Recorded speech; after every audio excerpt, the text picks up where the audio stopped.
thank you so much for spending a few moments with me. Yeah. I've talked to you on carpets before, and you're always very insightful, so I'm glad that I actually get a chance to spend a little bit more time with you. Yeah, less chaos around us.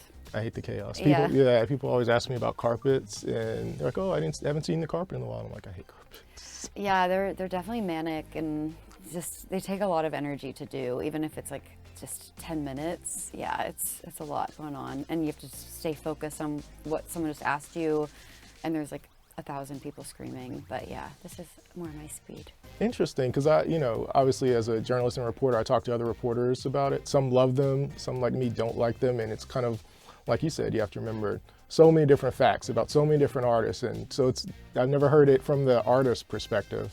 I don't know, in Nashville, I guess it's just like a little more chill, obviously, for our carpets if we have like an award show or an event.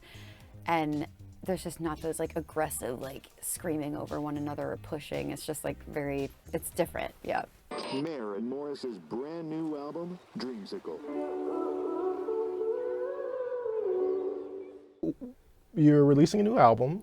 What's this time been like for you?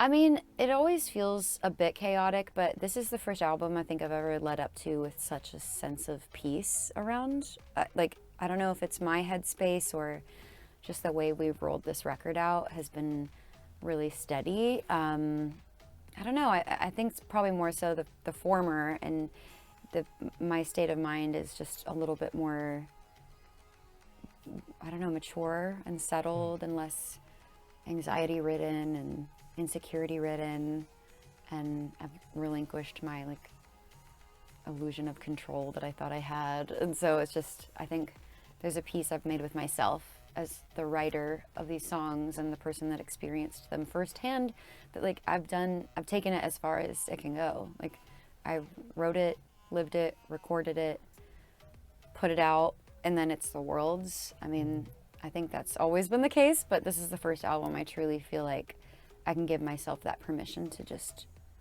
enjoy it and stand by my work and be proud.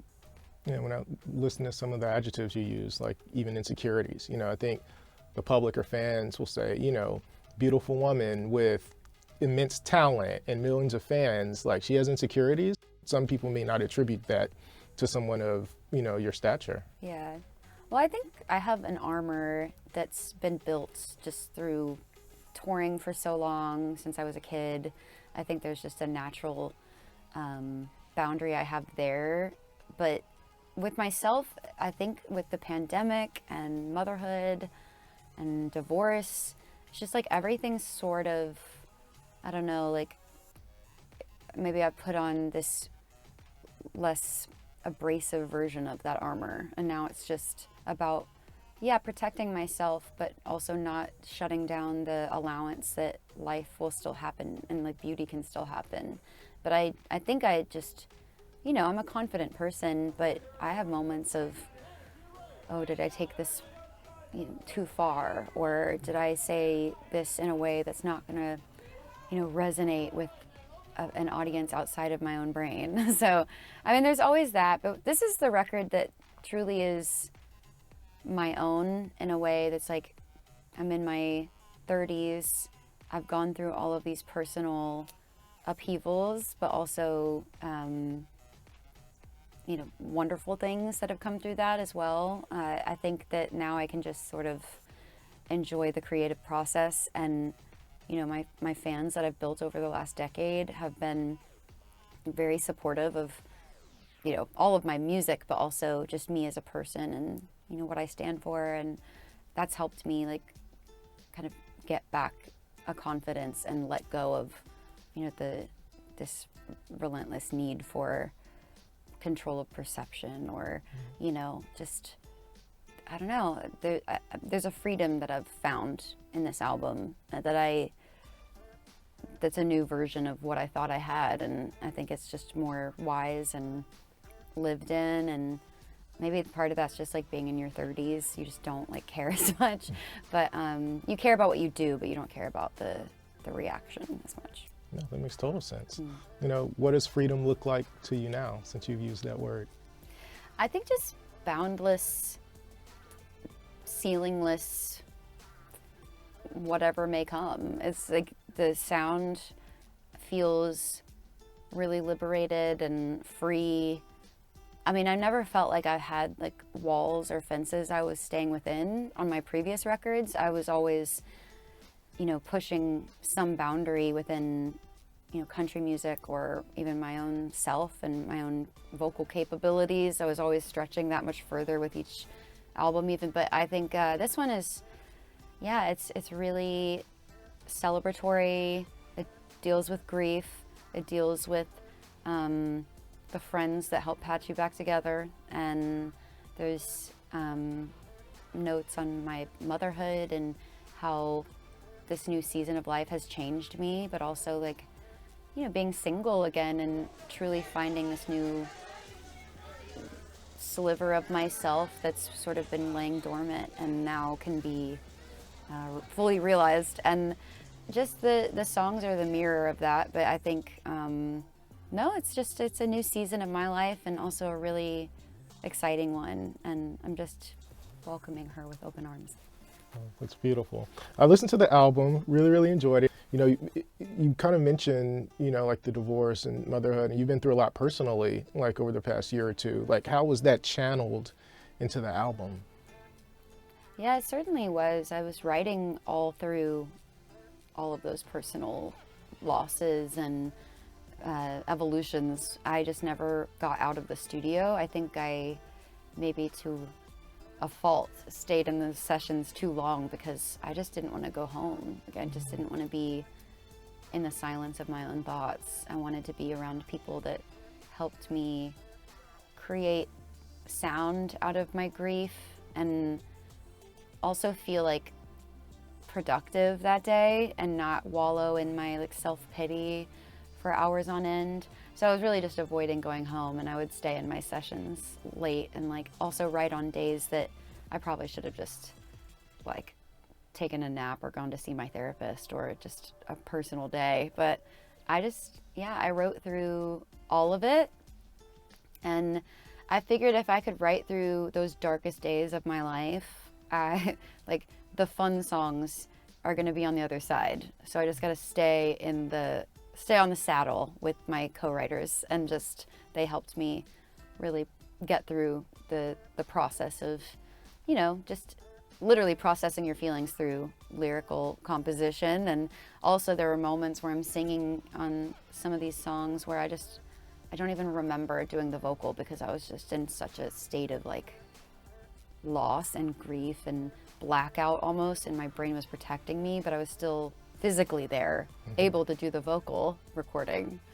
But yeah, I just decided to face all of it head on, and through music I was able to find that therapy I had never quite dove quite deep into before. So I think this record is the most raw facing of myself, and you know, I kept a lot on there, even the really sad ones, because I think it's important to show like and to prove to myself that I can process and heal from this, and I can do it in the only way I know how. And I think if I can do it on these days, someone will hear it and feel like they can get through that day that they're in. And but yeah, I love that the record ended up being a good mix of dark and light.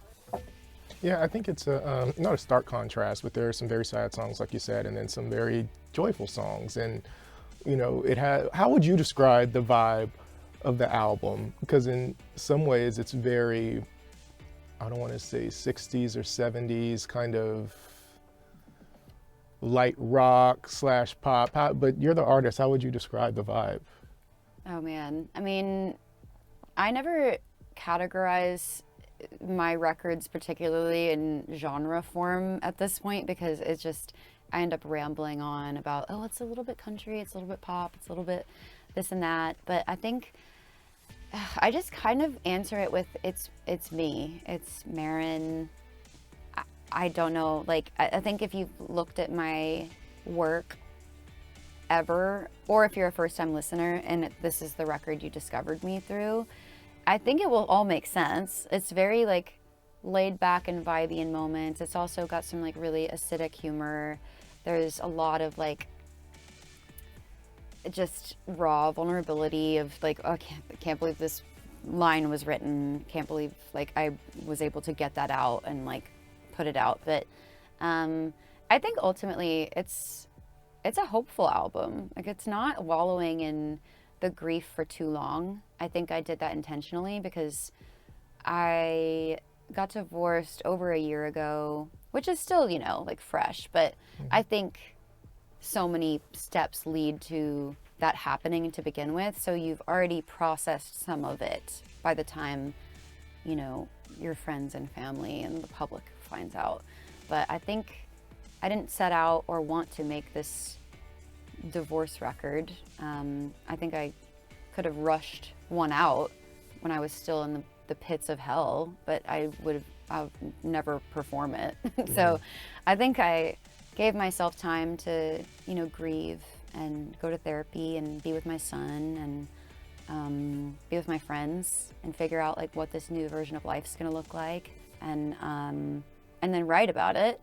And I think I allowed enough time to get through that sort of portal of, you know, denial, anger, depression into like having fun again, and like my friends taking me out, getting me out of my head for a night, and just us talking about memories of the last decade of being in Nashville and like the places we've traveled on tour and the things that like remind me like, oh my gosh, I have done all of these things and I still retain those memories. They're mine, and this doesn't change anything that's happened in the last 10 years. It's still me.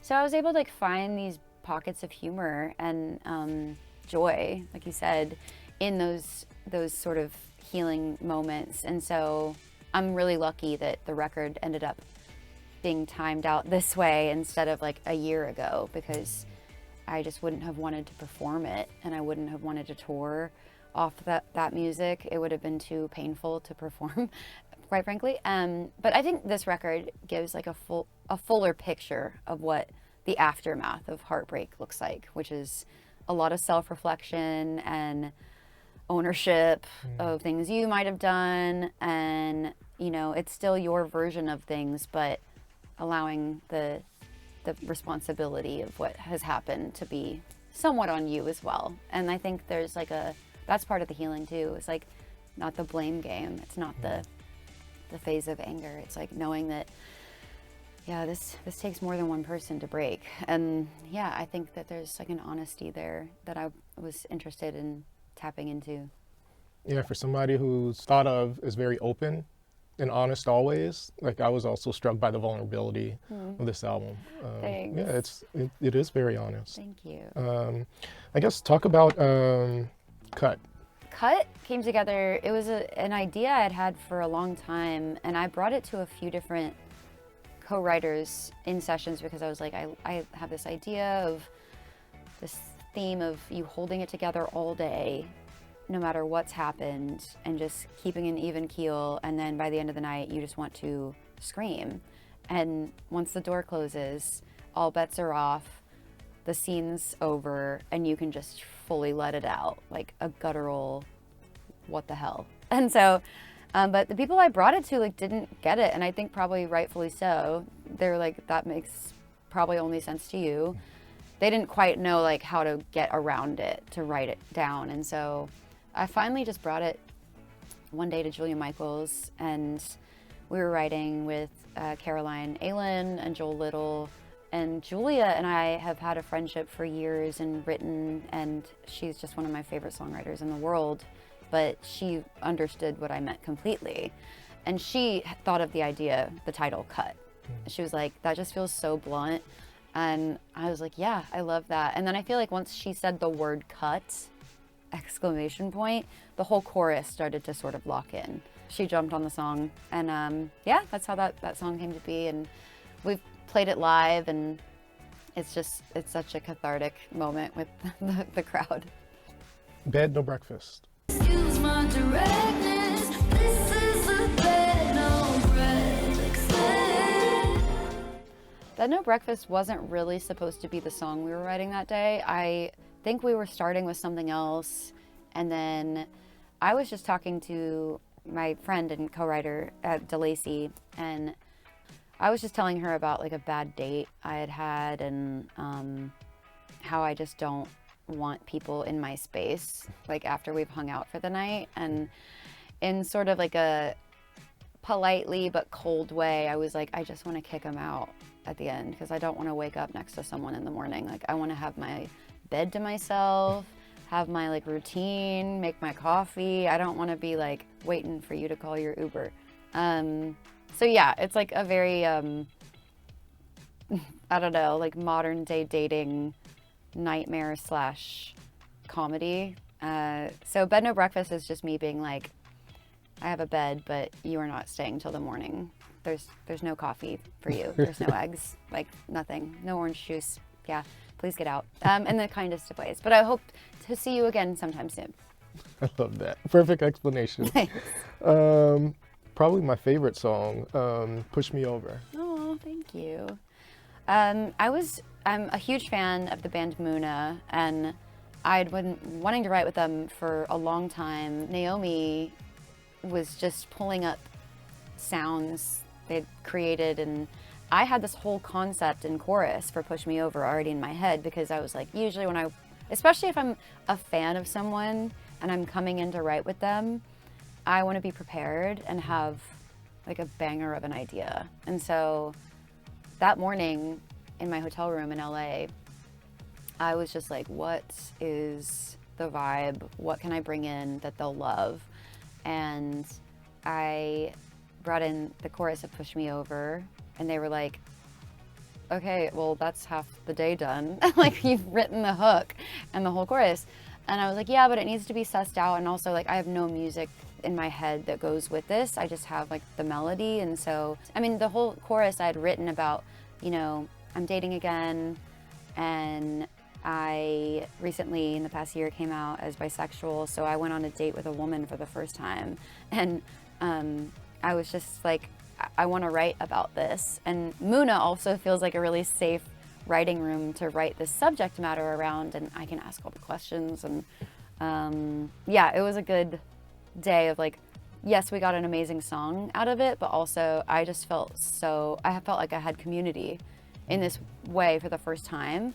And so, but yeah, I don't know, it just ended up being this like really fun 80s ear candy of a moment. And yeah, just incredible songwriting, like from all of them that day. Plus the bridge is maybe one of my favorite bridges of any of my songs. And so, yeah, that's a fun one. Yeah, I love that. Thanks. First, you mentioned coming out. I wonder, you know, you've always been, I remember being on a carpet and asking you, I think just about diversity in country music. And I think I was talking about Black people and people of color, and you know, came out very strongly in your support of that. And then I also remember asking you about like LGBTQ, and you know, voiced that. Was part of your, and I'm trying to form this because this thought just came, but was part of like maybe your speaking out for marginalized people, maybe because you were also part of that community at the time, or maybe you didn't know you were part of the community at the time, but you know, because you've always voiced strong opinions about it. Yeah. Does that make sense? Yeah, no, I think I knew that about myself, but I didn't really feel like I was a part of the community. I felt like I was an ally and like supportive of the community, but I just maybe internally hadn't had the bravery to go there in myself and like say the words out loud, which is so funny because I'm, you know, so open. And I would say brave. That's what I think of you. Even before coming out, I would say brave, yeah. Yeah, but you know, I think when you spend like the majority of your life in these like straight relationships and you haven't explored that part of yourself, because just by happenstance, like you were in serious relationships with men like myself, I was like, it's just not like, is now the right time for me to tell everyone while I'm married that like, hi, I'm also attracted to women. It just never, I don't know, it just, the thought, I ruminated on it, but never found the actual articulation. So I think there was just like a full sweep after my divorce of like, I I know these things about myself, and I'm learning how to verbalize a lot of it, and that was one of the pieces, and that like set the rest free, I suppose.